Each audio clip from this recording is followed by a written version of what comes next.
আছিলে আমাৰ বিটিচিখন যেনেকৈ চলাই আছিলে চিফ ছাৰে তেওঁতো তেনেকৈ নিজ ইচ্ছামতে চলাব পৰা নাই নহয় গতিকে ওপৰৰ পৰা অসম চৰকাৰৰ পৰা আহিলেহে সেইমতেহে তেওঁ চলে গতিকে বিটিচি আমাৰ গোটেই যুৱচামে ওলাই আহিছে যাতে আমি নিজাববীয়াকৈ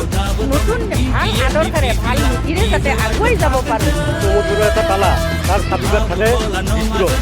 দিছপুৰে যদি তালাটো খুলে তেতিয়াহে ব্ৰহ্মপুত্ৰৰ তালাফল খায় গতিকে সমস্ত কাম কাজৰ তদাৰক দিছপুৰেহে কৰে সমুদ্ৰৰ হাতত এক ক্ষমতাই নাই PF দলৰ প্ৰধান হাগ্ৰামা মহিলাই ছাৰে যেতিয়া চৰকাৰখন গঠন কৰিছিল ইয়াত ইণ্টেৰিয়াম চৰকাৰৰ পৰা যি কেইবছৰ চলাই গ'ল তাত ইয়াত 40খন ডিপাৰ্টমেণ্ট আছিল আৰু তাৰপিছত যেতিয়া UPPL চৰকাৰ গঠন কৰিলে গঠন কৰাৰ পিছত আমি শুনিলোঁ তাৰ পৰা 14টা নে 16টা ডিপাৰ্টমেণ্ট ইয়াৰ পৰা উঠাই লৈ গ'ল উঠাই লোৱাৰ কাৰণটো কি সি এজন পুতলা হৈ আছে